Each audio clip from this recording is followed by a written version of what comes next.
เอาต้องขยันเป็น2 เท่าผู้เด้ 2 เท่าเลยกว่าคนปกติเด้เนาะ200 ก็ต้นเหลืออยู่5 ต้นมันคือสิคักแค่เฮาอ่ะก็เลยทดสอบทดลองเบิ่งกันนะสู้เอาใจสู้ต้องเฮ็ดได้นะผู้อื่นก็ยังเฮ็ดได้แม่นบ่บัดนี้เฮ็ดเวียกเมื่อยพักตัวเนาะก็นอนเว้นนอนเว้นเนี่ยคันมันฮ้อนคันมันฮ้อนก็พักครับนอนเว้นคลิปนี้อาจสิบ่มีสาระหยังเด้อพี่น้องเดี๋ยวผมสิบอกให้ฟังผมจะเอาเรื่องราวของความเป็นจริงมาพูดมาเว้ากันพี่น้องครับแม่นเฮ็ดไปเมื่อยก็เซาอย่าไปโลกสวยพี่น้องครับมันฮ้อนนี่เมื่อยก็เซานี่ส่วนผิดก็มานอนเว้นอยู่นี่พี่น้องนี่เมื่อยก็เซาแล้วก็ซ้ำนั่นพี่น้องครับชีวิตจะไปมีหยังหลายไม่ได้ไปทำเป็นเชิงธุรกิจเลยบ่ครับเมื่อยก็เซาอย่าไปเร่งเฮาเฮ็ดไปเรื่อยๆครับเฮ็ดไปเรื่อยอย่าไปเร่งมันเร่งกับเมื่อยเจ้าของซื่อบ่แม่นสิไปเบิ่งตาภาพโลกสวยพี่น้องครับนี่ให้มาเบิ่งเลยต้นที่มันบ่สำเร็จก็มีตายบ่เหลือหรืออาจสิยังก็บ่รู้เขาเอิ้นไอ้นั่นเนี่ยเขาเอิ้นไอ้ไปแล้วรากเน่ารากไปแล้วบ่เป็นของง่ายครับพี่น้องครับอันนี้มันเป็นโรคอหยังไม่ตะเขียบบ่ไม่ตะเกียบหรือหยังนี่นะผมก็บ่ทันได้ศึกษาคือกันไม่หลายสวัสดีครับพี่น้องครับสวัสดีครับมาพอกันพี่น้องครับมื้อนี้มาอยู่กับเพื่อนชวนพิษพี่น้องครับอยู่หมู่ใดกับเพื่อนหมู่10โคกประสิทธิ์จุ่มจังตำบลจุ่มจังอำเภอกุชินารายจังหวัดกาฬสินธุ์ครับมาเบิ่งสวนเกษตรผสมผสานพี่น้องครับถือว่าเป็นสวนเกษตรผสมผสานนั่นแหละพื้นที่9 ไร่นะครับผมพี่น้องครับมื้อนี้โอ้มีหลายอย่างหลายแนวพี่น้องครับลักแม่นหยังนะครับผมพี่น้องครับเดี๋ยวใส่ส่วนพิษนี่พาไปเบิ่งพี่น้องครับเป็นซิกเนเจอร์ของสวนเพิ่นเลยเอาส่วนพิษครับผมนี่แหละครับหลักๆก็คือผักหวานนี่แหละครับเน้นผักหวานผักหวานก็เริ่มแรกก็มีแนวความคิดว่าเฮ็ดจังได๋มันสิได้มีรายได้เสริมมันบ่เป็นรายได้เสริมของเฮาคือเฮาเฮ็ดงานอยู่แล้วแต่ว่าบัดทีนี้ก็อยากมีส่วนรายได้มาเสริมก็คือเห็นเขาออก YouTube หลายต่อหลายคนปลูกผักหวานได้ราคาดีจังซั่นจังซี่ก็เลยอยากลองเบิ่งก็เลยอยากลองเบิ่งก็เลยลองเอามาทดลองมาปลูกเริ่มแรกก็สั่งมาหลายอยู่แต่ว่าตาย200 ก็ต้นเหลืออยู่5 ต้นมันคือสิคักแค่เฮาอ่ะก็เลยทดสอบทดลองเบิ่งกันนะสู้เอาใจสู้ต้องเฮ็ดได้นะผู้อื่นก็ยังเฮ็ดได้แม่นบ่อย่าเฝ้าไปฟังส่วนผิดเด้อพี่น้องครับอย่าเฝ้าไปฟังเพิ่นอย่าเฝ้าย้อนไปซะก่อนสิไปถึงผักหวานป่าย้อนสิไปเบิ่งเทคนิควิธีการพื้นที่หม่องนี้มันเป็นดินจังได๋ส่วนผิดแต่ก่อนนี่มันเ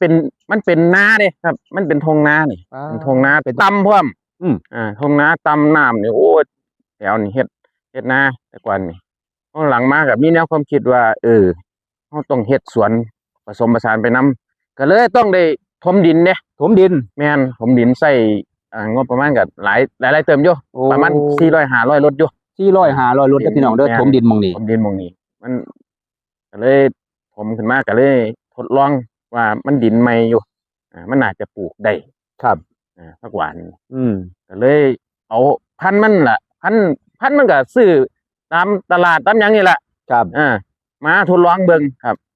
เฮ็ดถูกสูตรจังได๋บ่ที่แรกก็เริ่มแรกก็มันก็บ่ได้ดอกพอหลังๆมาก็ลองทดลองเบิ่งหลายๆอย่างก็คือเฮาก็ต้องทดลองว่าเฮ็ดจังได๋ต้องเบิ่งมันตลอดต้องให้น้ำตลอดเบิ่งตลอดดูแลว่ามันลูกพุ่นล่ะโอ้ว่าง่ายๆลูกอ่อนซ้ำลูกอ่อนพุ่นล่ะพอหลังๆมานี่ฮู้จักสูตรมันแล้วเทคนิคต่างๆเพราะว่าเพิ่นก็ได้เทคนิคมามันก็อาจจะบ่เบิดเพิ่นก็บอกบ่เบิดดอกแต่ว่าเฮาก็ต้องมาศึกษาเบิ่งเอาคล้ายๆปลูกบักทุเรียนทุกอย่างนี่แหละอย่าเฝ้าไปบอกเทคนิคเพิ่นหลายอย่าเฝ้าไปบอกเทคนิคเพิ่นหลายแม่นต้นกล้าที่เฮาได้มาเริ่มต้นเลยในการได้เบี้ยได้ต้นกล้ามานี่เป็นแบบใดครับผมเริ่มแรกก็คือซื้อมานี่มันก็สิเป็นมีต้นเลี้ยงก็คือเพิ่นต้นกล้าก็พอเม็ด3แม่นพอเม็ด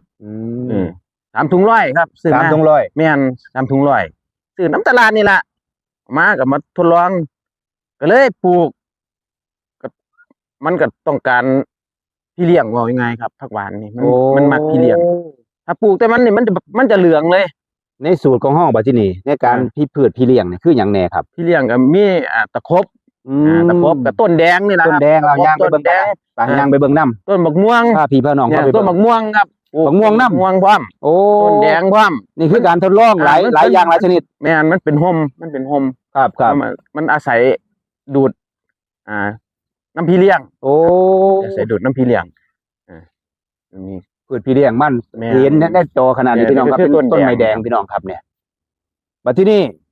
ก่อนสิเดินทางมาถึงการประสบผลสำเร็จที่เห็นเนี่ย การปลูกเนี่ย ครับ ได้ยินข่าวว่าล่มเหลวมาตายมานึ่งมานืดเลยปลูกใหม่ แม่นครับตายเกือบเบิดเหลืออยู่200 ต้นเนี่ยเหลืออยู่5 ต้น ๆโอ้ ว่าซื้อครับ ครับ เหลืออยู่5 ต้น ก็เลยต้องมาศึกษาใหม่ว่าเฮ็ดจังไดเนาะมีเทคนิคแบบใดก็เลยมาทดลองเบิ่ง ครับ เริ่มแรกก็ขุดหลุมครับ ขุดหลุม ผมบ่ได้ขุดหลุมใหญ่หรอกครับผม โอ้ ขุดหลุมน้อยๆ30 คูณ 30 30 คูณ คูณ 30 30 แม่ เซ น น ลึก30กว้างยาว30เท่ากันบัดนี้ก็เริ่มผสมดินก่อนครับ ดินข้างนอก ผสมดินข้างนอกบ่อย่าเฝ้าเอาไปขุดแล้วไปลงเลย ครับ เฮาก็มีแกบดำแน่แกบดำแล้วปุ๋ยคอกขี้งัวเฮานี่ปุ๋ยคอกแล้วก็สิมีดินทรายหยาบ ทรายหยาบด้วย นี่นะครับทรายหยาบเพราะ ครับ ทรายหยาบเนี่ยมันมีช่องอากาศ มันมีช่องอากาศครับ มันทำให้รากมันเดินง่าย ครับ แม่นบ่ครับทรายหยาบนี่มันจะเป็นเม็ดนั่นใหญ่ๆเนี่ยที่เอามาเทพื้นเทหยังเนี่ยแล้วก็ผสมกัน ครับ ผสมเสร็จปุ๊บก็จังเอาไปลงหลุม ในอัตราส่วนเท่าไหร่ต่อเท่าไหร่ครับ ก็คือส่วนมากก็คือจะใส่1 1 ต่อ 1 ต่อ 1แต่ว่าหั่นก็จะเน้นดินแน่ดินเป็นดินเหนียว 1หลายกว่าหมู่ เป็นดินเหนียวดินปกติบ้านเฮาเนี่ยแหละครับ ดินเหนียวปกติมันเนี่ยดินเหนียวเนี่ยมาผสมแล้วก็จังเอาลง โอ้ ลงแล้วก็จังเอาปลูกครับ เทคนิคของมันคือเฮาศึกษานะครับ เทคนิคตัวนี้ อ๋อ ครับ เอาลงปลูก แม่นครับ แล้วก็ปล่อยไปเรื่อยให้น้ำครับบัดนี้ให้น้ำไปเฮาก็เบิ่งไปเรื่อยย่านมีพืชมีหยังคือว่าง่ายๆว่าศัตรูพืชของมัน แม่นเอาไปเฮายางเฮาก็คุยกันไปนํ นะครับผม นี่แหละครับ นี่อันนี้ก็คือต้นแดงน่ะก็เป็นพี่เลี้ยงต้นมะม่วงเนี่ยต้นตะกบเนี่ยเนาะ ครับ เออ โอ้ยเบิ่งแหน่ เอา เอาที่เห็นตอนนี้มันออกหมากมัน อันนี้ออก ส้น มา ผิด เนี่ยเริ่ม ออกหมากออกหน่วยแล้ว ครับ ผ่านมาได้จักปีแล้วนี่ 4 ปีนะครับ 4 ออก ปี มา นี่พี่น้องครับออกหมากแล้ว ออ พี่น้อก ง มาแล้ว โอ้ย 4 ปี นี่ล่ะผู้ใดจะได้เคยเห็นต้นผักหวานป่ามันออกหน่วยออกหมากพี่น้องครับเบิ่งเอาเด้อพี่น้องเด้อนี่ล่ะออกหมากแล้วออกหน่วยแล้ว เริ่มสุกเฮากับจังน้อยก็พอได้แล้ว ผ่านมาตั้งแต่ปี3 ปีแล้ว 3 ปีที่แล้ว ผ่านมา3 ปีแล้วพี่น้องครับในการปลูกมาเนี่ย การเก็บผลผลิตกับที่นี่ เก็บเกี่ยวกับ เริ่มตั้งแต่ปีใด เริ่ม ปีแรกเลย บ่ครับ มันสิประมาณเกือบ2 ปีน่ะ 2 ปียังได้ให้ ปีที่สอง โอ้จังให้ดอกให้ยอ ปี ด ที่2เนี่ยจังมียอดเริ่มมียอดครับ โอ้ แล้วก็เด็ด ครับ เด็ดให้มันสิแตกไปเรื่อยเด็ด พี่น้องแต่ว่าย่านแต่มันตายอย่าไปย่านมันตายครับ ครับ หักมันออกหักเท่าไรแห้งแตกดี โอ้ ยิ่ง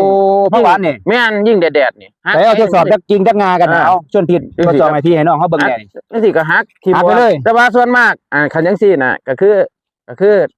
ใบเนี่ยหักครับหักปลายมัน ครับ หักปลายยอดจังซี่มันสิแตกออกเลย อื หัก ม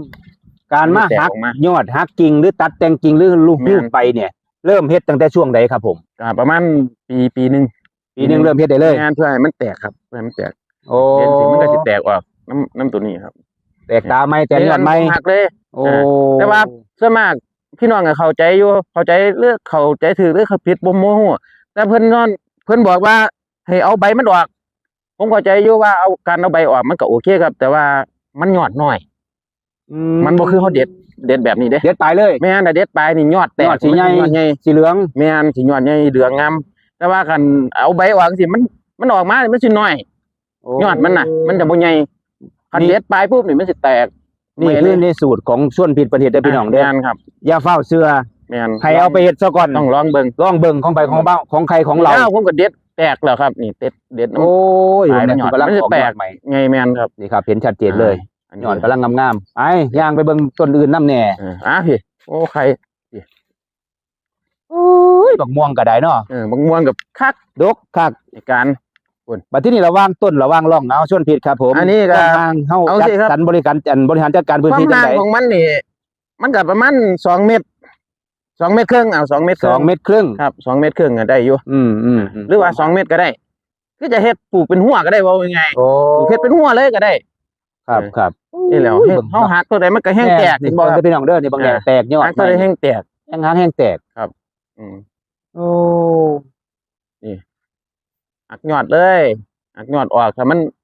เป็นตานั่นเนี่ยก็หักออกมันสิแตกออกมาใหม่ครับ นี่พี่น้องครับ อืม วิธีการหางยอด นี่ นะครับ ผมใบก็บ่ต้องไปหูดมันดอก แม่นครับบ่ต้องหูด หักแต่ยอด ใบ ผมยอดมันเลย มันจะยอดน้อยครับ ครับ สังเกตเบิ่งแล้ว คันเฮาหักจังซี่ยอดสิใหญ่ แม่นครับยอด อื ใหญ่ ม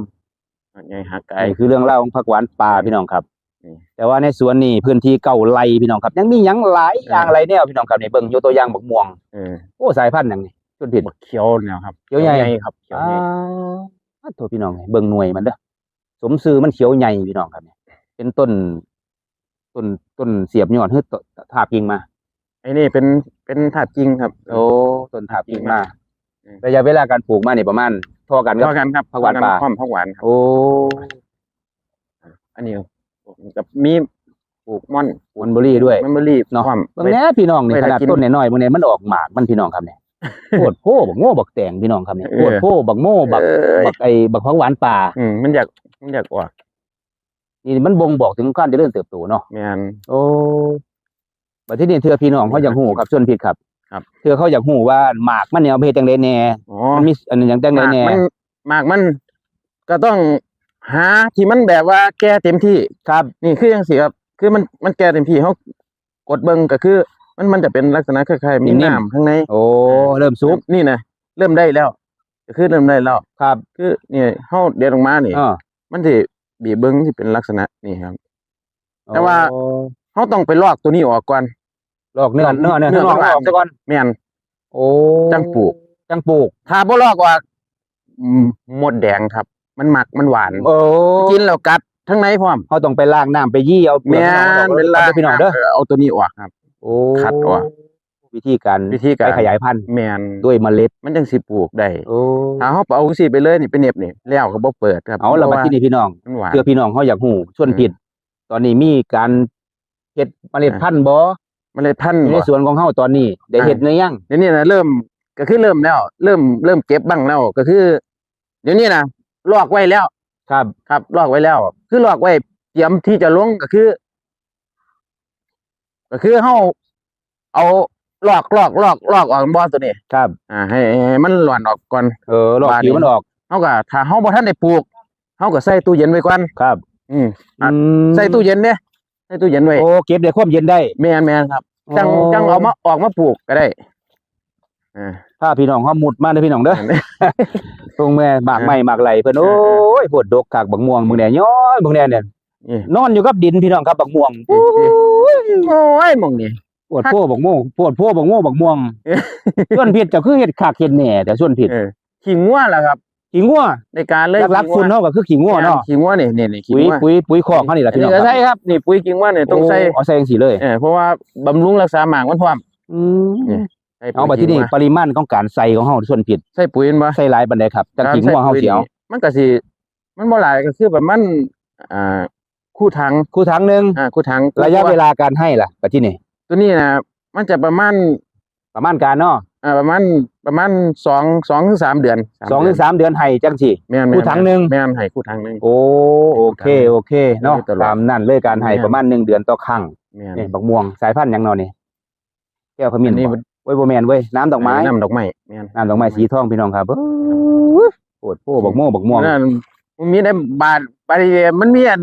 เฮาก็ปลูกกันนั่นเป็นโฮมพร้อมก็มีได้นั่นหมักเบนบ้านเฮา บักเบน เออ เดี๋ยวจังไปเบิ่ง หมักเบน พ บ้า อน ดี เฮา พอดียางมาหานมาหอนหมองนี่ส่วนผิดครับเรื่องเล่าวของระบบน้ำเฮา ระบบน้ำ เฮาได้น้ำในการบริหารจัดการในแปลงเฮานี่คือน้ำแบบระบบใดครับ คือบางครั้งคือใส่สปริงเกอร์ เนี่ย ครับ แล้วก็ใส่ค้นหด แม่นบัดทีนี้เฮาได้มาจากไส ใส่ ได้มาจากไสเป็นน้ำบาดาล คือ น้ำ น้ำเฮา ครับ เจาะน้ำบาดาลครับ จอบาดาล น้ำบา โอ้แล้วก็ดึง ขึ้นไปแม่น ไว้ถึงสูง แม่นดึงขึ้นไป งานแบบใส่เฮาก็เปิด เฮาก็ปล่อยออกมาโอ้ ปล่อยใส่ก็ เนาะ ใส่ค้นห แบ ด บง่ายๆเนาะไปต่อเฮาไป ไป ต่อ พลังงานแสงอาทิตย์ดูนี่ โอ้ ดูดนี่บ่ได้ใช้ไฟฟ้า 0 บาท แม่นครับ แต่ว่าก็ต้องมีการลงทุนในเบื้องต้นอยู่แล้ว เบื้องต้นมัน แต่ว่าก็จบ แม่นครับ ครับ ครับ เบิ่งแหน่บักฮุ่งก็ได้โอ้ยบ่กินจักเทื่อบ่นี่มันคือหน่วยใหญ่ว่าซั่น เกิดมาเพื่อลูกวันนี้ เกิดมาเพื่อลูก พี่น้องเด้อ ดกคักดกแหน่ เอานั่นแหละไปต่อนะครับ ผมพื้นที่เก่าไร่ก็สินะหลากหลายอย่าง แม่น นะครับผม คือให้มันมีเบิดคุอย่างเนาะ บัดที่นี่ชวนพิษครับเฮาเริ่มต้นเฮ็ดมาไล่มาตั้งแต่ผักหวานปลาการออกแบบพื้นที่ของเฮาสร้างที่พักอาศัยเถียงนาน้อยเฮา ใส่ เฮาสร้างแล้วนี่เฮาก็ค่อยๆเฮ็ดมาเป็นบ่บ่เฮ็ดทีเดียวบ่ครับ บ่ครับ แล้วบัดที่นี่แรงงานเฮาเดี๋ยวบัดนี้ ก็ใส่จะขวางนี่แหละครับค่อยเฮ็ดไปเรื่อยค่อยขุดไป พื้นที่เก่าไร่พี่น้องครับ เฮ็ เบิ่ ด ง ไปเรื่ เด้ อย เพิ่นเฮ็ดผู้เดียวพี่น้องครับนี่ชวนพิษเฮ็ดผู้เดียว บัดนี้กับมีกบพร้อม เลี้ยงกบนำ แม่นเลี้ยงเดี๋ยวนี้แม่พันธุ์มัน พื้นที่หม่องนี้น่าสิประมาณเท่าไหร่นี่6เมตรคูณ5เมตรได้ไหมเลี้ยงกบพี่น้องครับนี่โดดตุ้มตามเด้อเพิ่น มันหลี กล้องเห็นบ่ในกล้อง ช่วงนี้มันหลีฝนตกครับ โดดลงน้ำไปแล้วนั่นป้าดโธ่หลายปานใดครับชนพิษหม่องนี้ นี่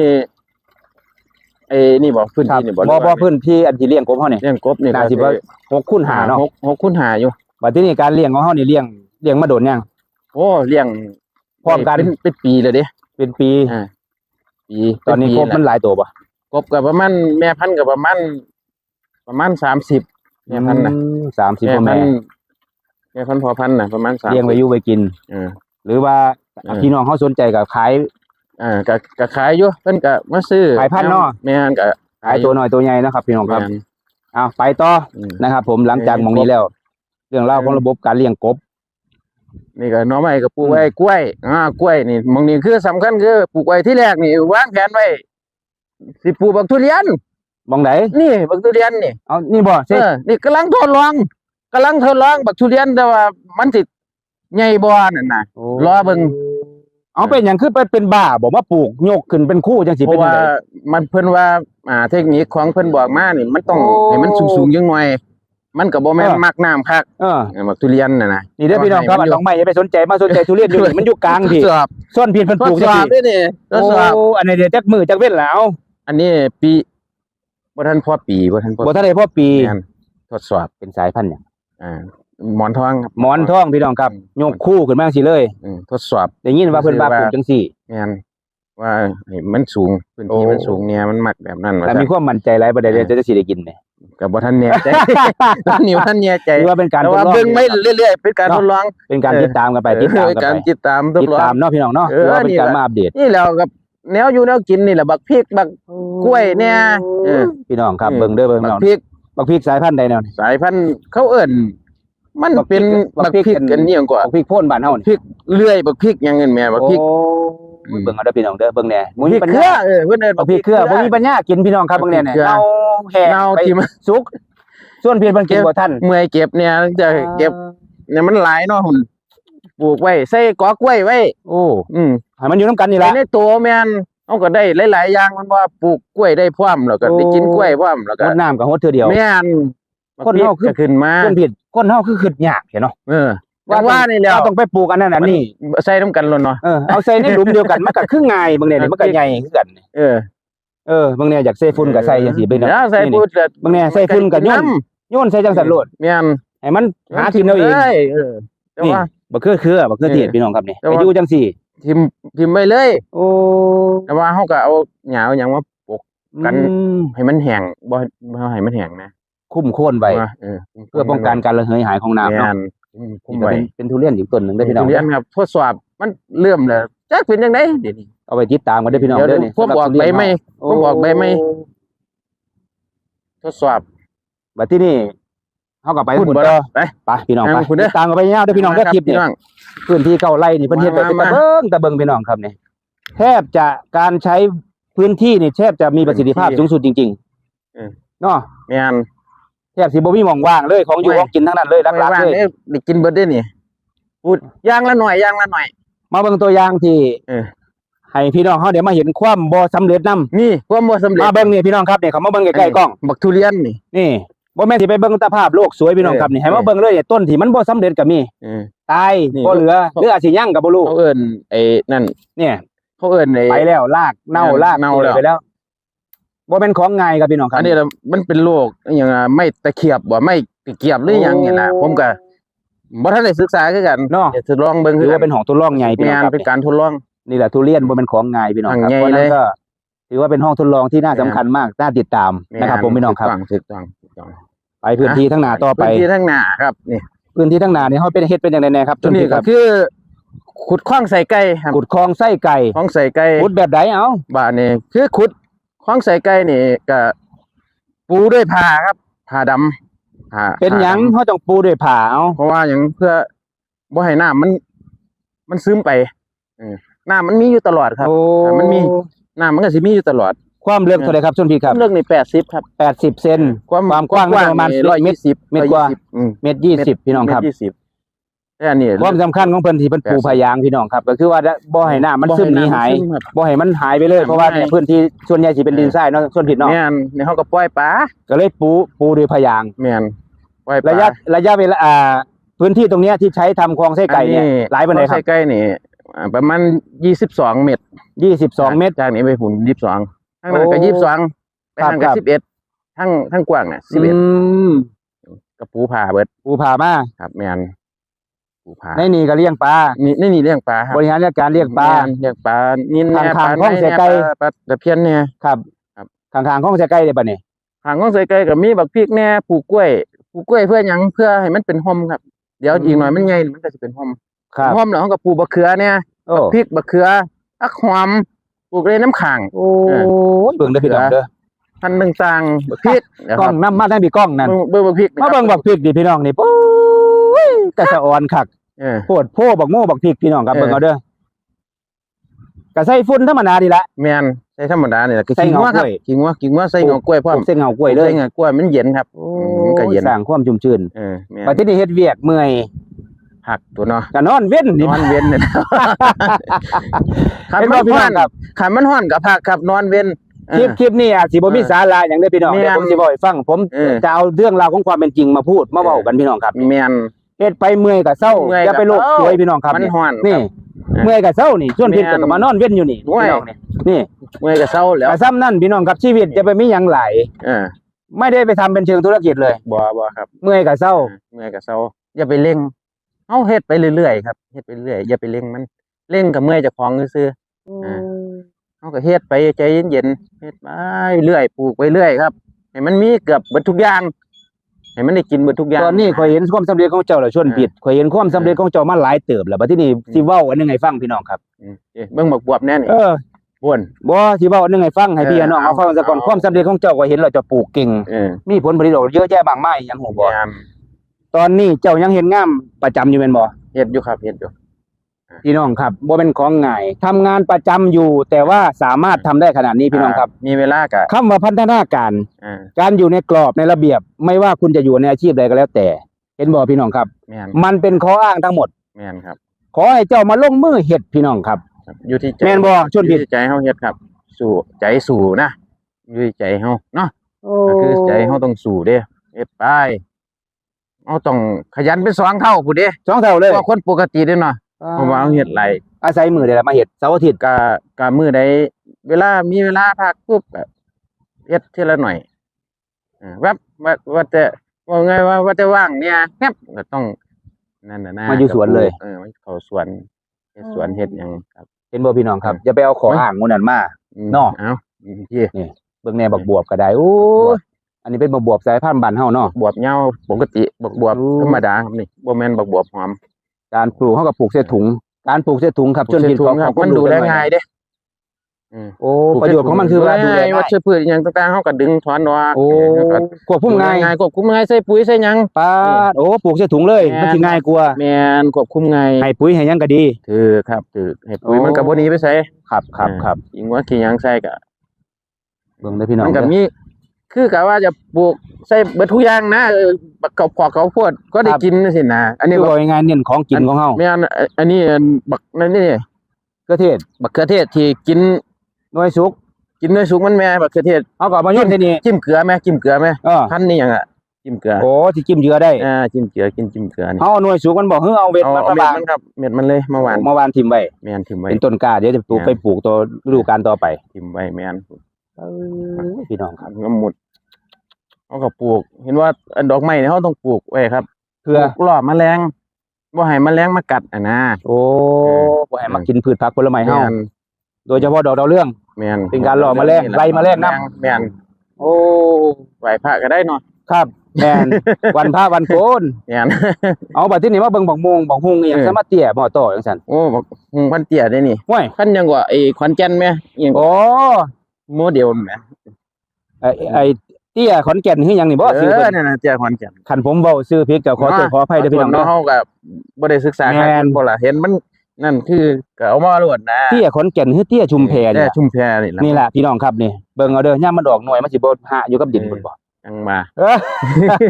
เบิ่งเด้อพี่น้องเด้อทางร้านกับปลาก็ขึ้นบัวเบียอยู่ ขุดปลา พี่ อั น้ น อง นี้ ค ป รั ลา บ อันนี้ปลาหมอเทศครับปลาหมอเท ป ศ ลาหมอเทศ นี่บ่อนี่ปลาหมอเทศ ครับ อืม อ๋อเป็นการคั่น แม่น เป็นล็อกเนาะช่วงผิดเนาะ เป็นล็อกครับเป็นล็อก เฮ็ดจังไดเฮาเฮ็ดเป็นฝายกั้นไว้แม่นบ่ แม่น โอ้ หมออันนี้ปลาไหนสี อันนี้ปลาไหนสี แบ่งเป็นโซนเลยบ่ให้มันปนกัน เดี๋ยวเบิ่งกันคันเอามือตีน้ำมันสิมาอยู่ดอก โอ้เจ้า อัน เป็นมีมนต์ซั่นบ่เจ้าน่ะ ช่วงผิดจะมีมนต์เรียกปลาบ่มาเบิ่งพี่น้องมาเบิ่งเพิ่นว่าเพิ่นเอามือเคาะน้ำมันก็สิมา อืม สิบ่ท่าจัก3มื้อมันสิมานี่ มันบ่ขึ้นมา โอ้ยกะสิทา3มื้อมันสิมาเนาะก็บอกโน้หัวมวนพี่น้องครับนี่แหละเพิ่นแบ่งเป็นล็อกเด้อสำหรับข้องใส่ไก่เพิ่นเลี้ยงปลาในปลา ปลาไหนสี ต่างๆนะ อันนี้ปลาไหนสี ปลาในสีน้ำเนาะเป็นการแบ่งล็อกแบ่งโซนไว้ของการเฮ็ดข้องใส่ไก่หลักๆคือการบริหารจัดการน้ำ แต่ว่าเนี่ยปล่อยอันบ่หอยปังพร้อมเด้อครับนี่ ห้วย เออ โอ้มีหอมหอยปังพี่น้องครับ เสื้อดี หน่วยบาง สีทองบ่หอยปังปล่อยเป็นพันธุ์มันซื้อมาอันเอาพันธุ์มัน โอ้เป็นการบริหารจัดการน้ำด้วยนะพี่น้องเด้อเป็นการขยายกระจายความชุ่มชื้นเนาะสมผิดเนาะ แม่นครับน้ำ เบิ่งแน่นี่เพิ่นก็บ่ได้ไว้ให้พื้นที่ว่างเปล่าเด้อพี่น้องครับนี่เบิ่งข้างๆข้องใส่ไก่เพิ่นก็มีปลูกบักซีดา ปลูกบักซีดาครับ หลักๆคือกล้วยเนาะชนพี่เนาะ แม่นกล้วยครับกล้วย กล้วยน้ำก่อน กล้วยนี่มันจะบิดเป็นห่มให้มันจะเย็น โอ้นี่เบิ่งแน่ดิพี่น้องครับกล้วยแล้วก็หยุมใส่หั่นเลย แม่น อยากปลูกหยังอยากได้หยัง แม่น เป็นพืชพี่เลี้ยง กล้วย เนาะ เอ่อ โอ้ อินทผลัมเนี่ยอินทผลัมลอง อินทผลัม ปลูกคือกันเด้ ครับ ทดสอบนี่ทดสอบ พริกขิงข่าตะไคร้เนาะชนพี่ แม่ เนาะ นแต่ใครมีเบิดพอได้กิน ของในครัวเรือนเฮานี่บ่ได้ซื้อเลย แม่นครับนี่อันนี้อินทผลัมนี่ทดสอบ โอ้ ลองปลูก สืบพันธุ์มันมา เอาจากใดมาปลูกนี่อินทผลัมเฮานี่ สั่งเพิ่นครับสั่ง เป็น มา เป็นเม็ด เป็นไอ้นั่น ต้นกล้ามาเลย ต้นกล้ามาเลย โอ้เนื้อเยื่อเนาะเอิ้น แม่ เนาะ นเนื้อเยื่อ สิประมาณนั้น เพราะเนื้อเยื่อแม่น มีจักต้นครับนี่ มันก็สิมี3ต้น โอ้ปลูกไว้ เหลือ นี่ สาม เป็น ปลูกสาม เป็น ต้น แปลงทดลองอยู่อินทผลัม แม่น 3ต้นพี่น้องครับติดตามกันไปดี กินเทื่อละปลูกเทื่อละหน่อยห ๆ ลาย อืม ๆให้มันมีคู่อย่าง ครับ ลิ้นจี้ เราอยู่แนวกินของเฮาหลักๆคือแนวอยู่แนวกินพี่น้องครับ กล้วย โอ้ยถึงแม่พี่น้องครับสะออนบักพริก อืม สะออนบักพริกหลายนะครับนี่บักพริกเครือบ้านเฮานี่แหละเนาะส่วนผิดเนาะ แม่นบักพริกบ้านเฮาละพริกเครือ โอ้พื้นที่เก่าไรนี่ อืม น้อยลงไปถนัดตาเลยพี่น้องแคบเลยเนาะพื้นที่เก่าไรนี่ แม่น บัดที่นี่พี่น้องเฮาเทื่อเพิ่น FC เฮา เออ พี่น้องเฮาป้องปลายเฮาที่เห็นคลิป สน นี้ ใจ แล้ว มาเบิ่งเนาะ สนใจมาเบิ่งว่าที่นี่ เออ ช่องทางการติดต่อของเฮาส่วนผิด ห่วยโทรมาก่อนก็ได้092ครับ092-991-2092 เพจ Facebook อืม หรือ Facebook ตรงมีไหม จำบ่ได้นะ เดี๋ยวไม่เป็นไรครับผมพี่น้องครับ เพื่อนผมบอกว่าจำไม่ได้ FC เดี๋ยวผมจะไปแคปแล้วก็ใส่ไว้ในคลิปนี้แหละ ช่องทางการติดต่อเนาะหลักๆคือเบอร์โทรศัพท์เบอร์สักครู่นี้ ครับ เนาะ ครับ ก็ฝากพี่ตอนน้องไว้ซ้ำนี่ เอา สำหรับ มาเบิ่ง คลิปมาเบิ่งได้ครับ มาดูเพราะว่ามาดูงานดอกมาเบิ่งนั่นแหละมาศึกษาได้อืมแนะนำได้อยู่บางเรื่องก็แนะนำได้เฮาก็ค่อยศึกษาไปเนาะอันใดมันใหม่เนาะครับเนาะมันสินั่นเลยก็บ่ได้เพราะว่าเฮาค่อยศึกษาไปปลูกไปเฮ็ดไปก็พอได้อยู่ได้กินครับ บ่ต้องลำบากหลายเฮ็ดไปเรื่อยๆบ่แม่นว่าจะไปเร่งเอาเทื่อเดียวมันบ่ได้ครับค่อยเฮ็ดไปแต่ละมื้อใดว่างก็เฮ็ดครับอย่าอยู่ซื่อ ก่อนเสียมผ้าล่าจาก ผมมีคำถามสุดท้ายก่อนที่จากกันไปในคลิปนี้พี่น้องครับ ปัญหาเลยนี่ที่เกิดขึ้นระหว่างการเฮ็ดพื้นที่นี่3 ปีที่ผ่านมาเนี่ยในการเฮ็ดเกษตรผสมผสานของส่วนผิดนี่ปัญหาที่หนักอกหนักใจหรือว่าเป็นปัญหาที่เฮาแก้มาตลอดเลยคือปัญหาหยังครับ คือปัญหาของมันนี่ก็คือก็น้ำครับน้ำนี่แหละก็คือพยายามถ้าน้ำถึงครับเฮ็ดหยังก็บ่ตายครับต้นไม้นะปัญหามันเด้ก็คือน้ำนี่แหละน้ำมันบ่ทันถึงทีนี้ก็กำลังจะเริ่มไปเฮ็ดบ่อ เฮ็ดบ่ออีกเฮ็ดบ่อเพื่อกักเก็บน้ำไว้แล้วก็พยายามจะเอาดูดน้ำขึ้นมาใส่นะตั้งแทงเองนะนี่แล้วน้ำนี่ครับน้ำนี่เป็นเรื่องสำคัญเลย ครับ ถ้ามีน้ำนี่เฮ็ดหยังก็งามครับ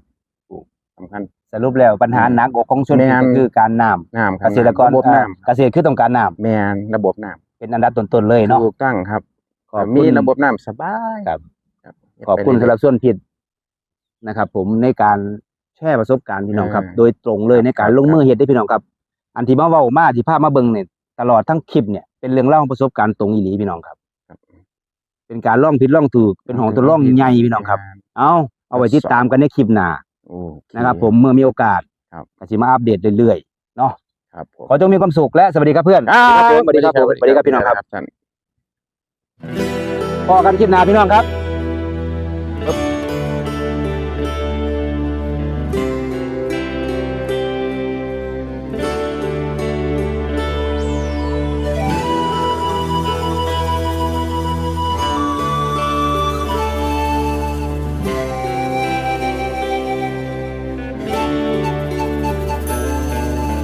ฉันยังอยู่ตรงนี้ณที่เดิมเดิมๆเดินย้อนรอยทางเกวียนสายเก่าๆอยู่กับดินกับลมสายน้ำลำธารอยู่กับความมักน้อยสันโดษพอใจ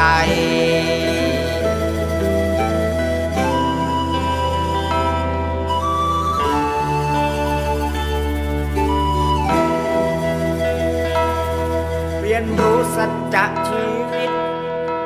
ในหัวใจ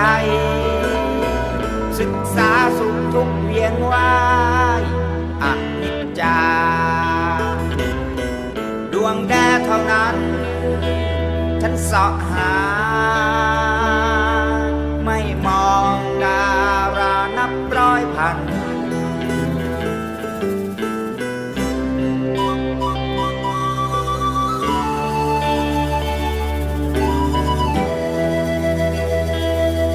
หากคนจนสุดแผ่นดิน ไม่สิ้นทาง หากคนจนสุดฟ้ากว้างช่างแสนไกล ชีวิตหนึ่งหยดน้ำค้างคงละลายแหลกสลายภาพความฝันนั้นลวงตา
คนจนสุดแผ่นดิน